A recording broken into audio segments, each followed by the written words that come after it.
Economy. Usually, my partner in crime, Greg Narain, but he's taking some well-deserved time off. That's Slacker. So you get me just to talk about the news. So this show is a roundup of the latest news, analysis, and deep dives on the key topics in the creator economy. We normally go live on Fridays at 8 a.m. Pacific time. You can find out more about it on created.show. We do stream to Facebook, YouTube, Twitch, Clubhouse, and Twitter Spaces, hopefully LinkedIn in the future.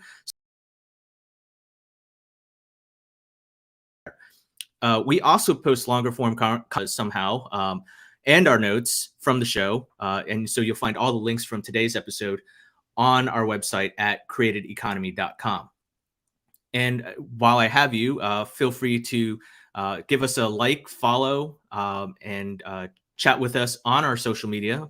We are at Created Economy on Twitter, on Facebook, or on YouTube. We are Created Economy on Flipboard, and feel free to chime in and say hello. And with that, we are going to get right into the news, just because it has been right after the holidays. You figure it'd be a slow week, but you know what? Nah, there's a few choice stories that we can recap here. So our first story comes to us from TikTok. TikTok is adding, or has added, new creator monetization features to its platform. So those creators who don't want to, who want to make money or get gifts but don't want to go live, they can do that through tipping and get video gifts as well. There are certain restrictions to that, of course, but basically the general gist is creators get 100% of the tips minus the small processing fee through Stripe. TikTok's not going to take any cut of the revenue. There is this notion called video gifting, which is slightly different from live gifts, which, as the name suggests, is for those that go live on TikTok. But in order to get this, there's a higher requirement. You need to have 100,000 followers, but with live gifts, you just need to have 1,000 followers. This all coincides with a new portal that TikTok launched called Creator Next. And basically, if you're kind of confused with all the different monetization opportunities that are available on TikTok, you can go to this portal. It's going to have everything that you need to know, apparently. In order to access it, you need to be obviously at least 18 years old. You need to have a specific number of followers, a minimum number of followers, but that can vary based on where you are. You need to have had 1,000 video views in the past 30 days and have had at least 3 posts in the last 30 days. So there's a lot of subtle nuances in terms of accessing a lot of these features that TikTok has. Kind of makes a little bit of sense to do that because they want to make sure that they are optimizing it for the right people before they make it more widely available and that it's scalable. I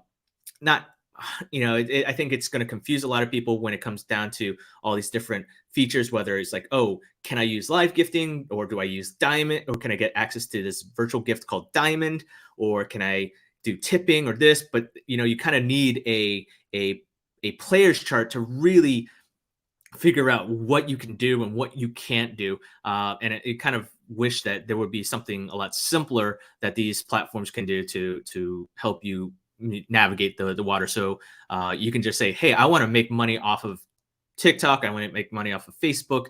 I can just do that right through, in just one simple requirement, and boom, there you go.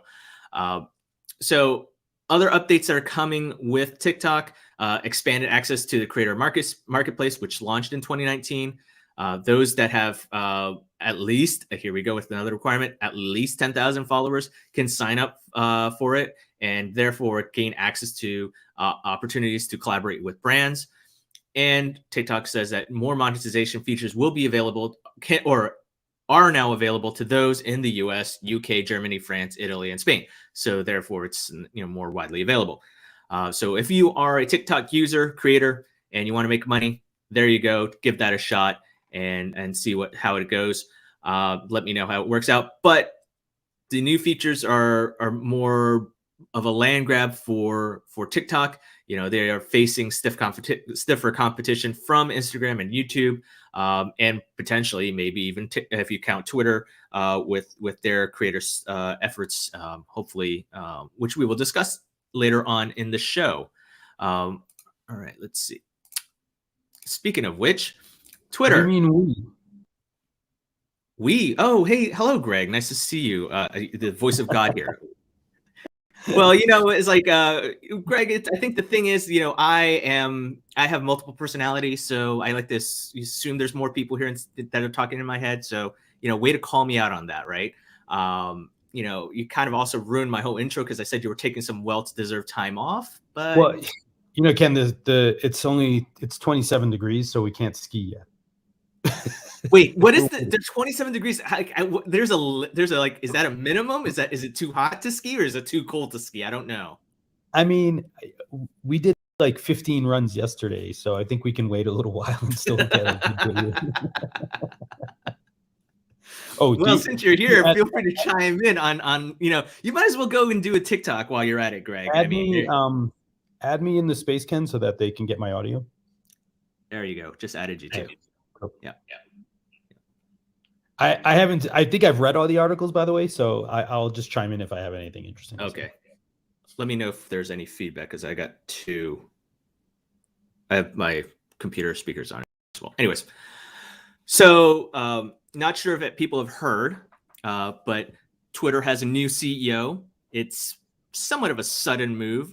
Jack Dorsey stepped aside this week in favor of, I guess, focusing on the blockchain and his other company, Square.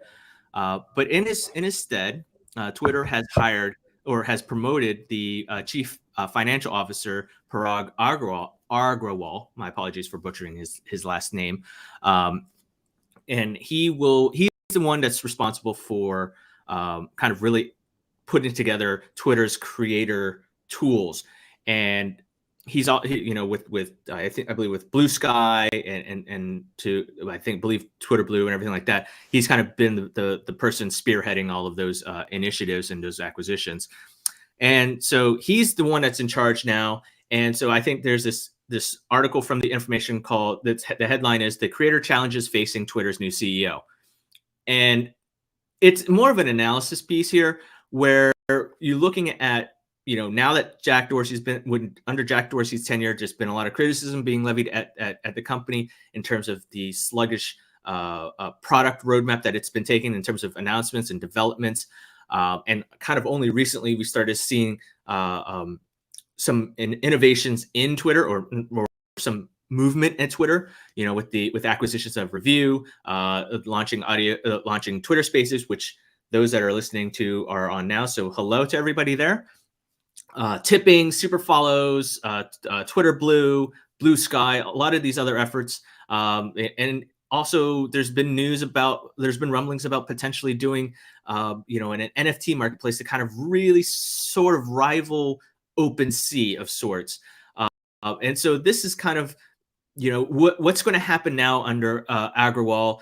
Will we start to see will we start to see development hit overdrive under him, and also with Kayvon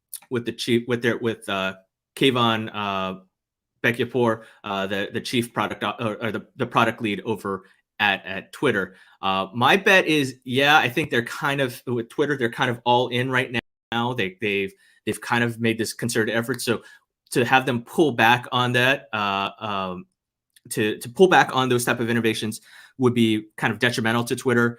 They've kind of set themselves on this path to do this. Of course, they are pretty far back from the I guess the bigger companies, those being Facebook and YouTube and Instagram and TikTok. But I think this redefinition of what Twitter is there's probably going to be a little bit more. There could be more focus now instead of under Jack Dorsey, which he's probably been he's been stretched thin. It hasn't really been that much of a focus, just because he's more on Bitcoin and crypto and on Square, and versus more on the product side of things, at least in my armchair quarterbacking of sorts. So it'd be very interesting to see where Twitter goes in the next year under Agrawal as opposed to Dorsey, and whether there's going to be some changes, some reversal of past initiatives that Dorsey has done. But what are the creator challenges that they are anticipating, though? Well, I don't think it's.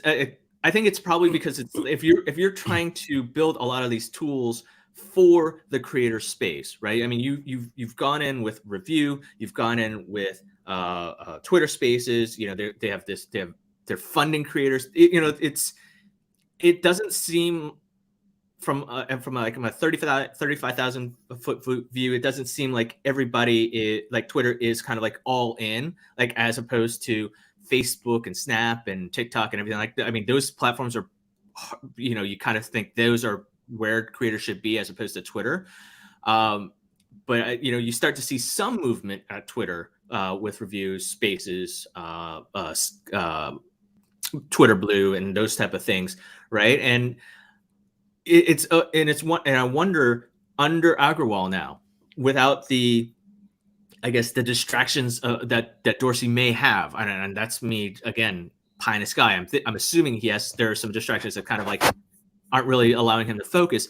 This is where he's going to be like, okay, this is where I want to go and move forward. I think it's almost similar to how Satya Nadella took over Microsoft from Ballmer, where he was like, all right, you know what, he's gonna shift the focus, and now we're gonna go into all cloud, right? Where he kind of really set up some sort of a goal, or some sort of a North Star for Microsoft. And you see the update, the uptick in Microsoft's performance and innovation and kind of really strategy. I kind of hopefully would see this coming from Twitter, from Agrawal, under his leadership, as opposed to Dorsey. Just because, again, he might be just way too distracted with other things, talking about Bitcoin, and not all this other stuff. I think Twitter may have struggled just because they didn't have that central leadership of sorts, as opposed to someone that's focused on multiple issues, right? It kind of worked for Elon to kind of run multiple companies, but lightning doesn't always strike twice. So I think that Twitter could, if this is an opportunity for Twitter to kind of redefine itself a little bit more and kind of really have it be something as part of its DNA, it needs to go full bore on this type of stuff.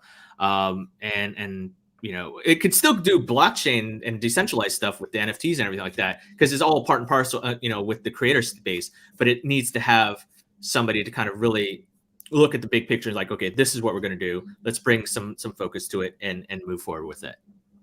So, all right. So, kind of going into creator news, I found this interesting from The Verge. This came out earlier this week. The headline is Ludwig, the streamer who broke the all-time Twitch subs record this year, is moving to YouTube gaming. And Greg and I discussed this on our on Created Hours on Tuesday, kind of as an aside.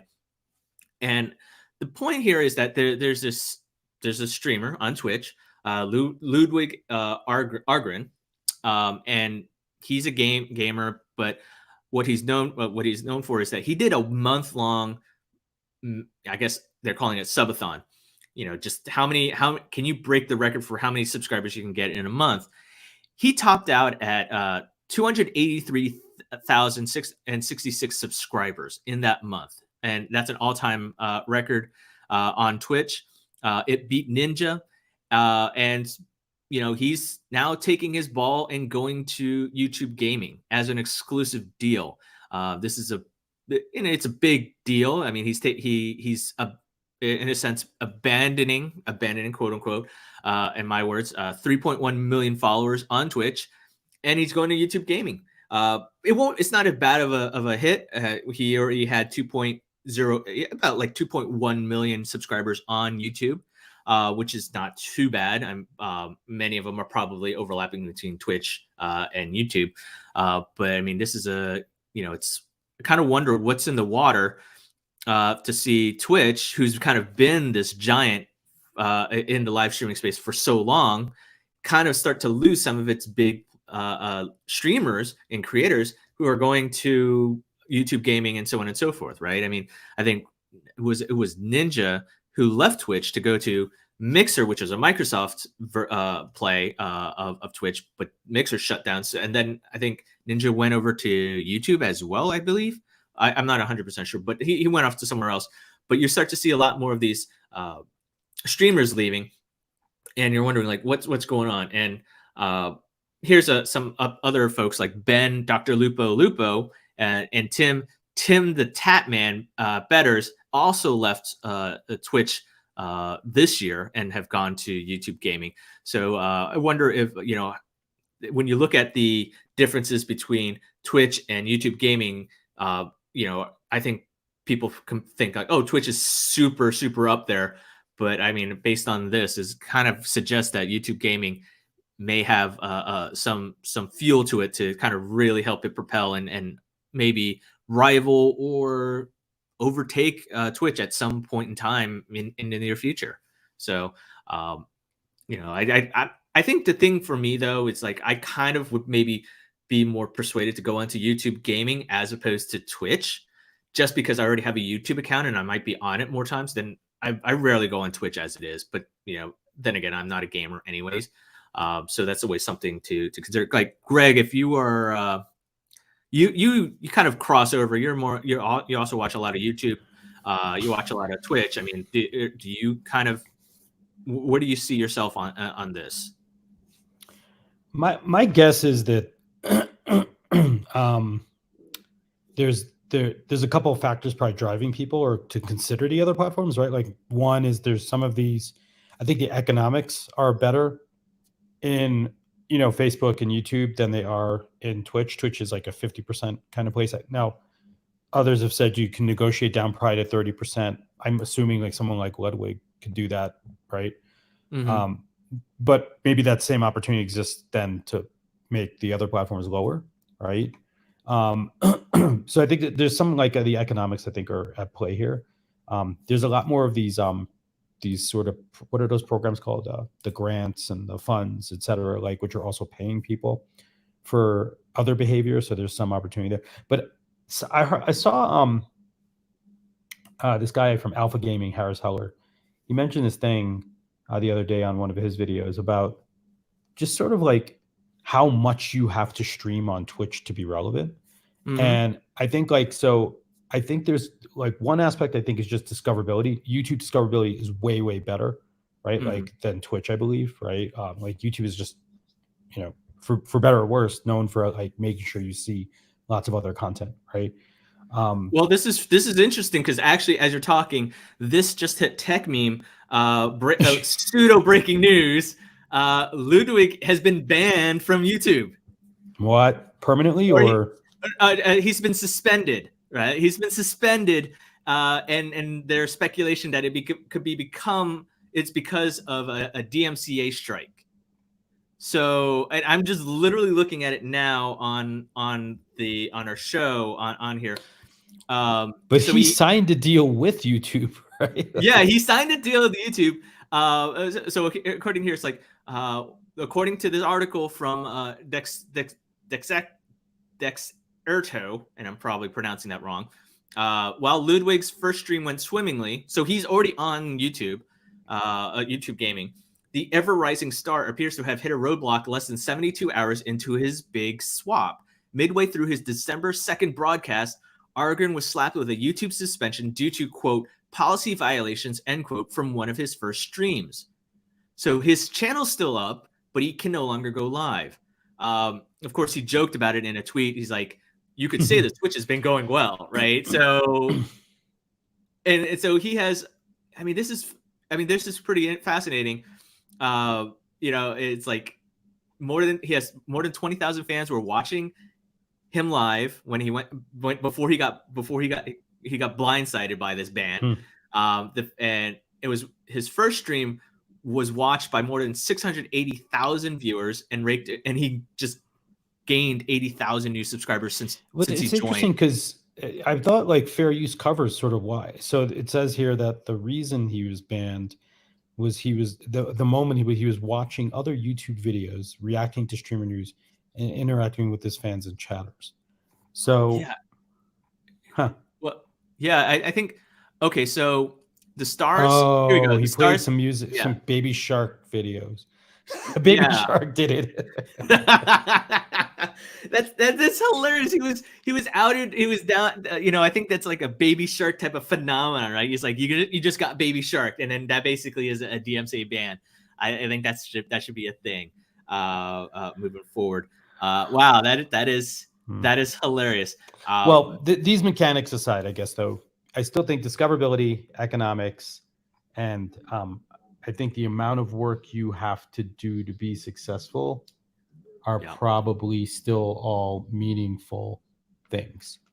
Yeah, and there's no. Oh, so his one is in 4 years he's been on Twitch. Ludwig's never been banned. There's no update on when that ban on YouTube gaming will end.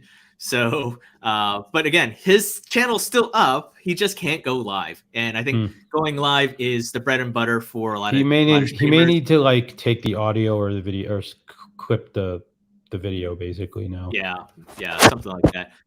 But that's good. Some good timing there. So thank you, YouTube, for giving me that added fodder. But actually, Greg, you bring up this good point earlier in terms of like burnout. I found this article on the Guardian earlier actually it was last week, and I added it to our Flipboard magazine. And by the way, if we're not covering something here, there's a high likelihood that the article is already in our Flipboard magazine, just because there's so much that's going on in the world of the creator economy. This is a great place for you to catch up on what's going on. Actually, Arnold makes a good comment in our Zealous chat to Ludwig. Hey, if you get banned from, if you're watching this, you get banned from YouTube gaming, come on over to Zealous. Greg will be happy to support you on the platform. So we will support you all the way. But kind of getting back to this earlier article from The Guardian, the headline is kind of really telling. It goes, quote, "I am not going to die on the internet for you," end quote. How game streaming went from dream job to a burnout nightmare. And Greg, this kind of goes to what you're talking about earlier, where, look, I think this is, and this is something we talked about in previous episodes as well. I think burnout is as a real thing, and people are, and this is specifically calling out gamers and live streamers. They are kind of drawn in. It's like an addiction in a way, drawn into fame and money. In terms of like, oh, how are you? You always have to be on for people, but there's no way for you to. It feels really difficult to withdraw from it all, just to take time for your own mental health and to kind of really maintain what that enjoyment for what you're doing. And it's very detrimental to people. And so I think there's no hard news in this, but it's something. It's a reality that we all have to face. If you're in the creator space, or if you're just a live streamer or whatever, like, make time to care for yourself and for your mental health. Like, find ways to turn it off. And I think there should be some care that these platforms should also be taking to encourage creators to know that it's okay not to always be on, but also to support them. And little side note: Instagram CEO Adam Mosseri was going to testify before Congress on Monday about mental health in teens. So that's something to watch if you are able to do that. But here's something I'll leave you with, and then I'll open it up to thoughts. There's a quote from this creator called Pokimane. Burnout is an incredibly real thing in gaming. A streamer sets their own work hours, and it can be easy to fall into the trap of streaming 8 to 12 hours a day, 7 days a week. It's frightening because people grind crazy long hours and see results, hence why so many do it. I veered away from doing extreme hours of live streaming in an effort to upkeep my mental health, and I found that it aids in the longevity of my career. So she's according to this article, one of the most popular female streamer on Twitch. She has 8.4 million subscribers. And you look at how she got to there, like there's a lot of long hours and crazy and a lot of work.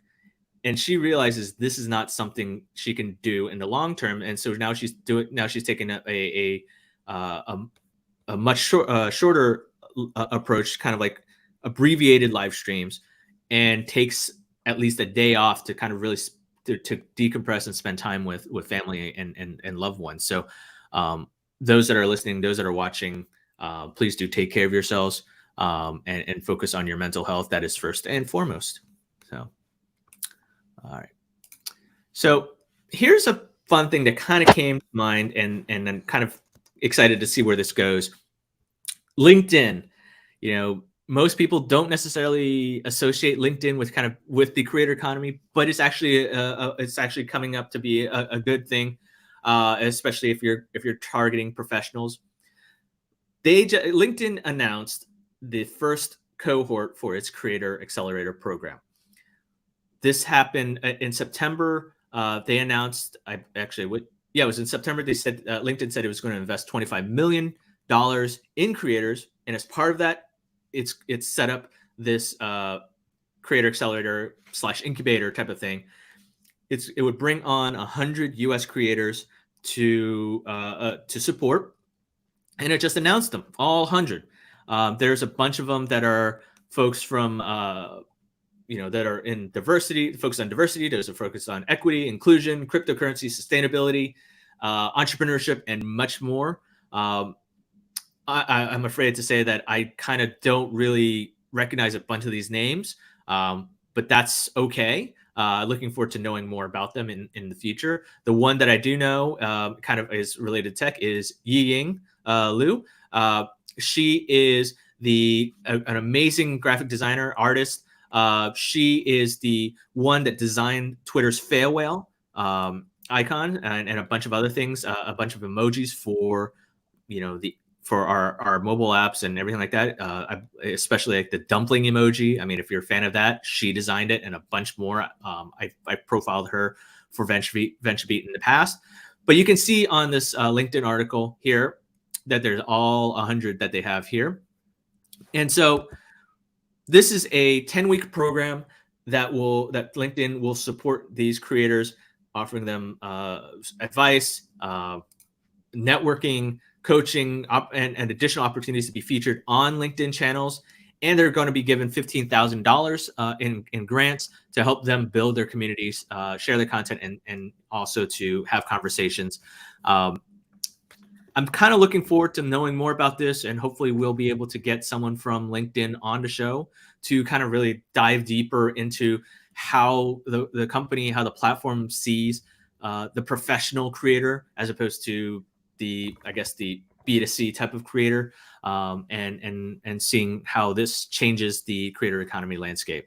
So, let's see. All right, let's get into NFTs for a bit here. Let me get it here. So we know NFTs are kind of synonymous with Web3 and the creator economy, but it's not as easy for a lot of people to kind of get involved in NFTs. Like, it's still bewildering for me in terms of how to go buy one and store one and show it off and all those type of things. I know. Send me your money. I will buy them for you. Sure. I mean, I would assume that I would have thought that you would have just stopped at that first part and just said, "Send me all your money," and then that would have been it. But I mean, I didn't say I was going to give them to you. I just said I would buy them. Oh, wonderful. Oh, so I'm basically subsidizing your I'm going to store it in a special wallet. Yeah. That only I own. But you've said in the past you have access to my ATM card, so I'm wondering why you need me to send. ATM cards don't work as well when buying Web3 stuff. That's wonderful. Well, that's wonderful. But here's the thing, right? I mean, Greg, you own a bunch of coin one. Is this the coin one? No, this is the platform. I kind of equate this to kind of being like a open sea type of play. There was another one called Pools. right? I haven't seen that one yet. Pools was another rally competitor, actually. It just came Yeah. out also. No, this one is not necessarily a coin one. So for those that are listening, those that are watching, there's a startup called Islands. Tiffany Zong and Nikhil Srinivasan. Wait, My doesn't apologies if I Tiffany pronounced it do wrong. zebras? Zebra? IQ? Not anymore. She is the Oh. co-founder of Islands, and it just raised $3.5 million from Alexis Ohanian's 776 fund. And basically, it's allowing creators to build their own NFT communities. So this article from Forbes is a great article, but I think it's still a little bewildering me. So I hopefully we should reach out to Tiffany and have her come on and help educate us or educate me in terms of how this all works. Let me see, where did my notes go? Oh, that's great. Yeah. Yeah. I'm gonna send her an email. Oh, actually, I think I have her Zebra email. Yeah. So basically, here the according to this article, here's how it works. So those that you request a username, you share an email to get notified when you're ready to join, and you also include the digital wallet you want to connect at sign up. It doesn't really, the article doesn't specify which wallet it supports right off the bat, but probably the major ones, and you can join probably using a made up name or your real name, whatever you want to do. You can have multiple wallets. Once you're onboarded, you can trade your NFTs directly within Islands. You create new projects called Islands within a Discord server. Okay, I think the whole repetitive use of Islands is going to get really confusing. So I think maybe that should change in a little bit, perhaps. Or even you can even mint new NFT projects and share them with drops. So the point that I'm getting, what I'm deriving from this article is that what Tiffany and Nikhil want to do is to kind of really simplify the whole process, right? I mean, they kind of want to combine, you're kind of in a weird way. It's like they're centralizing the decentralized, right? And I know this is something that I've conversed with a bunch of people on the show in previous Twitter Spaces, and I think Greg and I, you and I have had to have this conversation in the past. This is an opportunity to kind of really say, all right, I want to get involved in this. I want to participate in this community, but if you don't know where to go, like this is where you need to go to actually just get started, to kind of bring some order to this chaos. And Bob's your uncle. And based on what I'm looking at this screenshot here from Islands, it kind of has that OpenSea type of feel to it. But everyone why not? I mean, everyone's competing against OpenSea's marketplace. You have Coinbase. Why does no one link to them? I don't understand. Do they have a website, or is this like vaporware still? I'm not actually sure if it's. I mean, I doubt it's vaporware. I mean, the fact I would highly doubt that Alexis would throw out money there. Bless you. Well, I'm just saying. Sorry, I'm looking at my second article about it, and neither one of them links to the actual product. Let me see. I don't know. So I think this is a very important. There's a line in that Forbes article that I thought was really interesting, framing wise, because she talks about we're building economic infrastructure for the community economy, which I have not heard it framed that way, but I think that is a good frame, generally speaking. Yeah. I mean, is Islands going to be the thing that kind of, is it the thing that the Anakin Skywalker of the NFT Web3 creator economy space? Probably not. It's a good attempt. I think it's an ambitious vision for what Islands wants to do. Here's a blog post on Mirror from Tiffany that they published. Let's kind of just skimming through here. I mean, you can kind of see more screenshots here. Again, the Islands is about empowering people to create culture and then letting them explore, own, share, and trade together. So I think it's I guess it's hard to really describe how, like, to in my mind how I So see it. here, her article also doesn't link to it, right? Yeah, which is very bizarre. Oh, wait. Wait. Get your community in Ireland. It's a type form. So you have to apply, right? Okay. Where's So get your profile go? Is that a link? get your profile. Islands XYZ. Everything's all with a .xyz domain. I was just wondering about this XYZ thing too. Yeah. Well, let's play this video and see what happens, right? And those that are listening, unfortunately, I don't. Let me see if I can. Ourselves. I hear it. We dream big. We create the content which powers platforms. We have started movements and brands, but need more resources. Welcome to Islands, a new home for creators like you and me. On Islands, I own my content, speak directly with my community, network with like-minded creators, and have elevated tools to build my business. Islands puts the creator first, meaning more time to focus on personal interactions, high-value content, and new offerings for my superfans. We're connected, engaged, and we aspire to empower the next generation.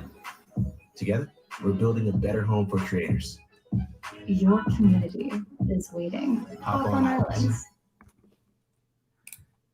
Okay, so here's what I'm getting. What based on that, this is what I'm hearing. In my impression, this is like a social. It's a social media platform, right? But it's also taking the legwork out of production of NFTs.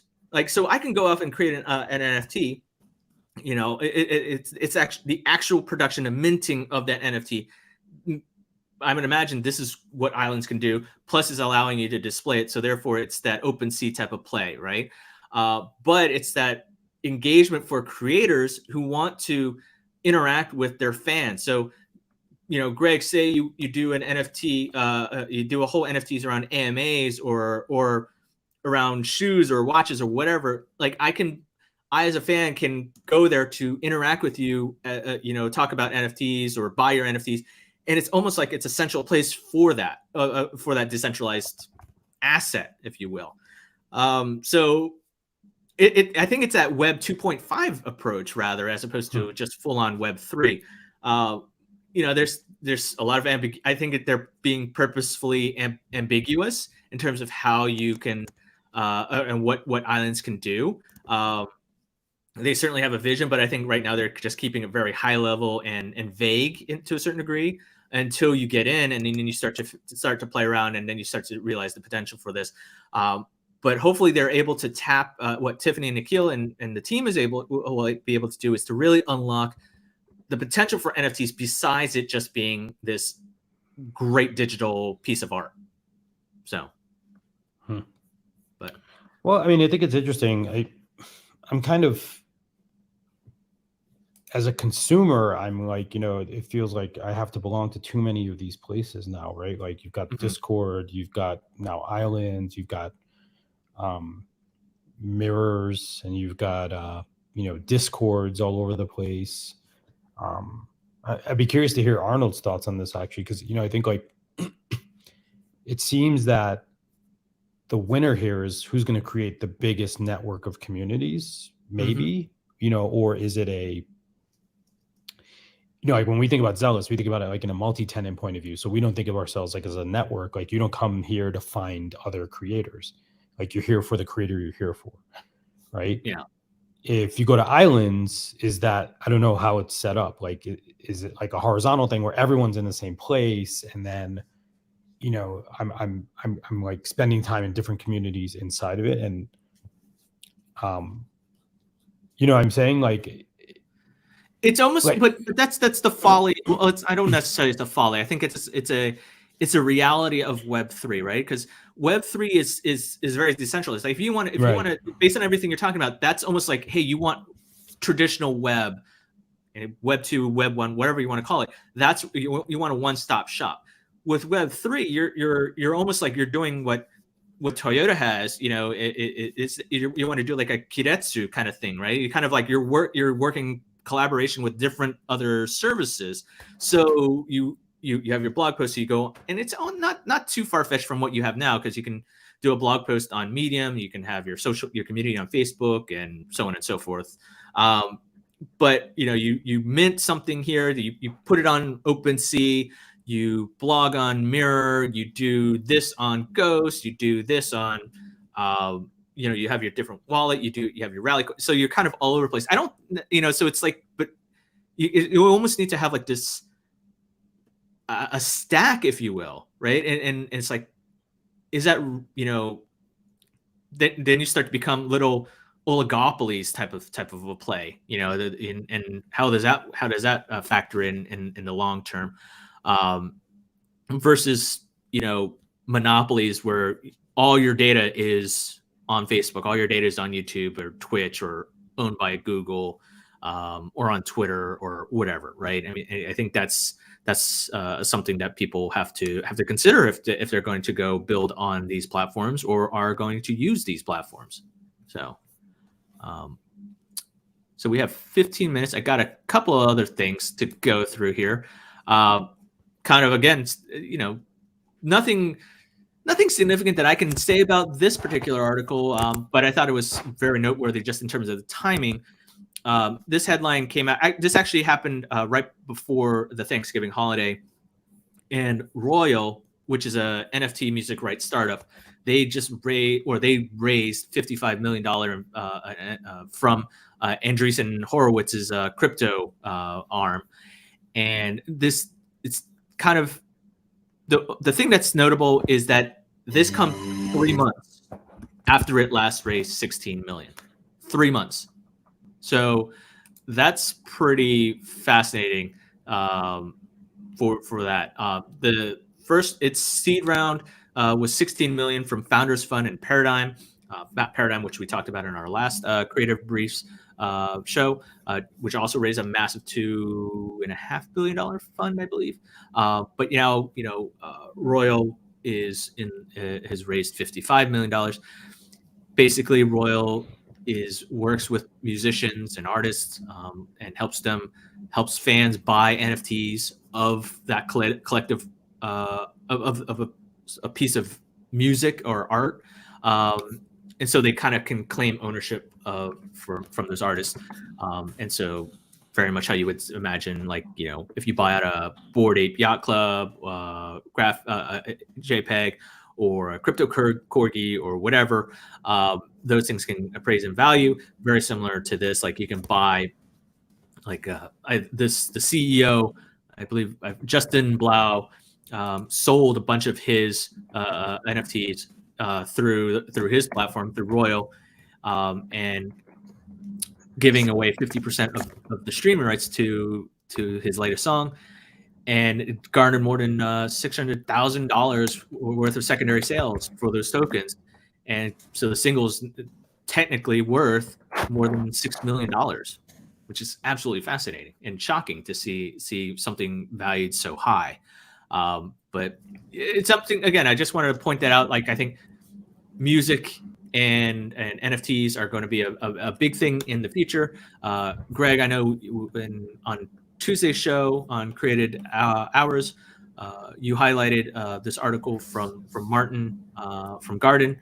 What was the name of his publication? Was it X? Music X. Boss. Music yeah, X. Boss had an article. Yeah, I do think the economics of the music space are really, really horrible. And I think I saw an article. I don't remember saving it, but speaking to the effect that, like, music was one of the spaces, actually Arnold knows a lot about this, but that was growing or like benefiting significantly from sort of the deployment of sort of like, Web3 and crypto sort of, paradigms, right? So that does make sense, I think, because, an artist can produce something, they participate in the royalties, they participate in the upside at a much more significant level than like traditional music model, like where they get paid like a tiny crappy amount of money. And they, most musicians, to my understanding, like still usually monetize the most from, their appearances and merchandise and other things like that, as opposed to actually from like the rights on the music side itself. And so there's a massive opportunity here to disrupt. What I would say is probably a pretty broken model from the creator's point of view or artist's point of view. Yeah, it's absolutely interesting. It's worth looking at in terms of these type of big kind of shifts, right? Or big tech, right? Not big as in Facebook and Google, but like these major tech changes, and seeing which industry does it apply, where it can do a lot more good or have a bigger impact, right? NFTs to artists, sure. NFTs to really redefine the music space, sure. Yes, I think there's a lot of potential for here. Like, would you see like NFTs for like the media space? Not necessarily, right? Not as significant as you would see for musicians and entertainment. So you kind of see this kind of as this industry having a big it has a big place for NFTs and potentially decentralized technology. That's where you might have a good product market fit, in my opinion. So, but all right, our last article is on Amazon. So it seems weird to say like, oh, Amazon needs influencers, but the reality is, they are actually actively reaching out to them to get people to basically pitch products on Amazon. This article comes from The Information. The headline is Amazon's growing influencer ambitions. And then there's just a bunch of other articles, other stories you hear. So in the world, we're starting to see a lot of live shopping happen. This whole QVC on the internet, on social kind of coming out, right?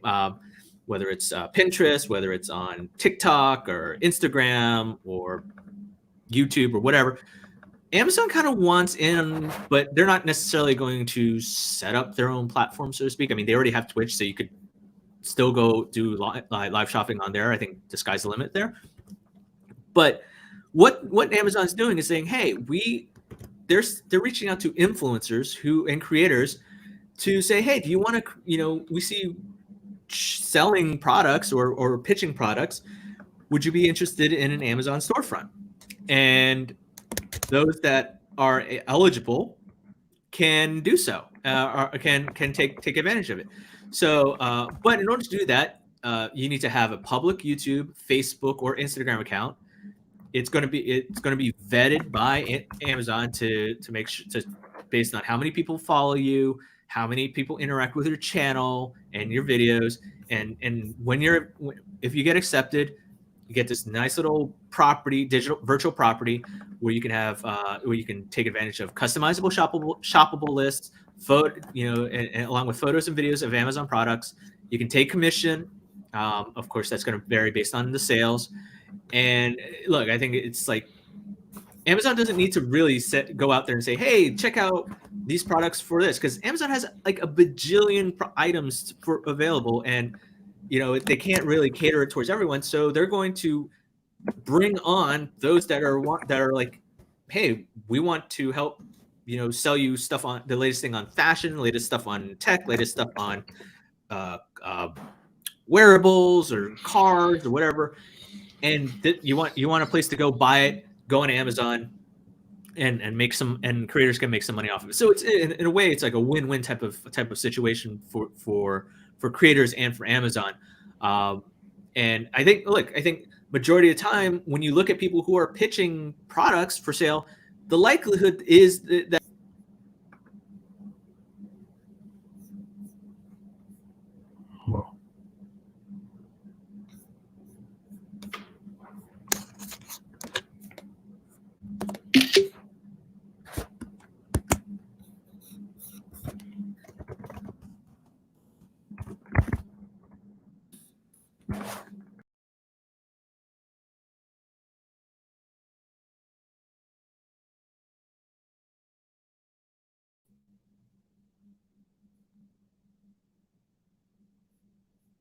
Ken, I think you disappeared out of the video.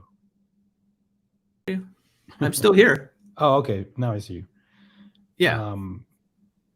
So I think, my thought here is, I think this model of selling is not natural currently to most creators, right? So like most creators are really bad salespeople. We talked about that in the past. And then I think in addition, they try to be very authentic sort of in their conversations. I don't think that there's something wrong with this. I think like if this is the kind of thing you do, it's a good thing, then you should do it. Like, and doing it with Amazon maybe a great place to do it. But I will be interested to see how this plays out. Like, because to me, it feels like I don't think there's enough people who are QVC style creators.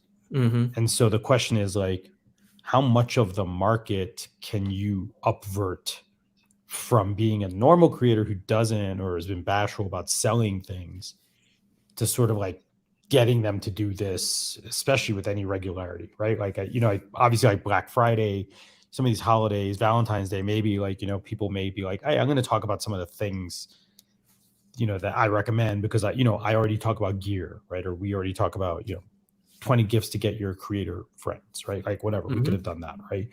But to do it all the time is like a whole other beast of a thing. There are people who just only do reviews. And so I feel like they have more options or probably more inclination to do this. So it'll be interesting to see, like, and by the way, I guess the counter argument here is just that there may be a whole bunch of people who are like, hey, I would love to do that. Like, actually, right? Like, I don't think they maybe are necessarily in the existing gene pool of creators, but it may just be a new emergent set of people coming into the fold. Yeah. No, it definitely seems inauthentic at times too, right? Because at one point, look, if you're doing a live shopping on Pinterest, you're kind of in that model of products and pitching products and in that QVC type of model. I kind of assume QVC and Pinterest are somewhat synonymous. There's a lot of overlap in terms of the audience and like what you're doing on Pinterest, right? You're doing a lot of shopping. You're looking for ideas, and somewhat similar on TikTok, and maybe something similar on Instagram, right? But like on Amazon, you're out of that loop. There's no network, right? I mean, it's like, I mean, and look, you're not on Amazon to sell it. You're not broadcasting Amazon there. I think it's more that like if I'm a creator, I'm on Zealous or I'm on doing a Twitter space or Facebook Live or whatever. I'm like, hey, talking about X, Y, and Z. Hey, for more information about these products, go to my Amazon storefront, and it would be whatever URL I have, joeschmoshopping.com. I'm not actually sure if that's an actual URL, but hey, if it is, enjoy the traffic. But that's, and then you'll go there and you'll be able to shop based off of my recommendations. So it kind of may seem a little bit inauthentic in my opinion. It's obviously a good opportunity for creators if they can actually be that salesperson based on like you said, Greg. Maybe the lens is maybe we're using the wrong point of view, right? Like maybe it should just be like, hey, there's a new career path, which is to be like a host on QVC, right? Now it seems like they want people who are creators, but it'll be interesting to see if that maybe gives way, right? Over time or something. Yeah. And Aaron makes a good point. It's like maybe for creators that focus on unboxing videos. That's a good point. No, for sure. And that was what I was saying. Like the people who do reviews, who do hauls, who do unboxings, right? Like these kinds of folks, I think this is not an unnatural place for them to potentially be. Yeah. That's not the majority. It's not an insignificant size audience either, however, right? Like to be clear. Yeah, so they've already talked about. So this article specifies Dua Lipa, Nicholas Sparks, and consumer good makers such as The Honest Company have already been tapped to host these Amazon Live sessions, which are basically the QVC of the internet. basically. So look, I think shopping is going to be a big thing to look at, a big feature for these platforms in the next year or so. You're going to start to see it take more shape and see how it works out. I mean, instead, if you can't be if you're not making it as a regular creator, maybe you can be a shopping host, a personality, and make it big and hit the big screen from there. But look, I think if it's an opportunity for people to make money off of selling goods, people are going to take advantage of it. On the information, the article right after the one that you're actually doing is the information's top tech adjacent gifts for 2021. So anyone at any time could be selling something technically. Yeah. All right. Well, that is it for this week's episode of Created Briefs.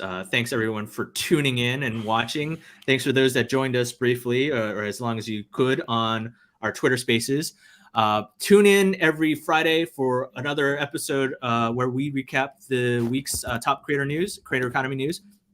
Up next on Wednesday, or actually on Tuesday, we will have Created Hours, which Greg will be hosting, which is basically office hours for creators and builders. If you have a problem, if you have questions, you want to get unstuck, talk to Greg. He can hopefully help you out. It's like the A team minus the actual talent.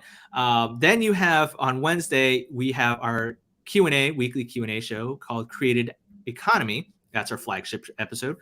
And that one is where we interview someone from the creator economy space. This coming week, is Jen Lee, I believe, from Backstage BC. She's also the admin behind the Means of Creation Discord channel, with Discord server, which has been a phenomenal resource for many creators and builders. And then again, join us the following Friday for where we recap the news for Created Briefs. And hey, if you want to be a guest on our show, feel free to reach out to Greg or I, or go onto our website at createdeconomy.com. And until we see you again, have a great one and have a great weekend. See you guys. Awesome. See you, everyone. See you. See you, Ken.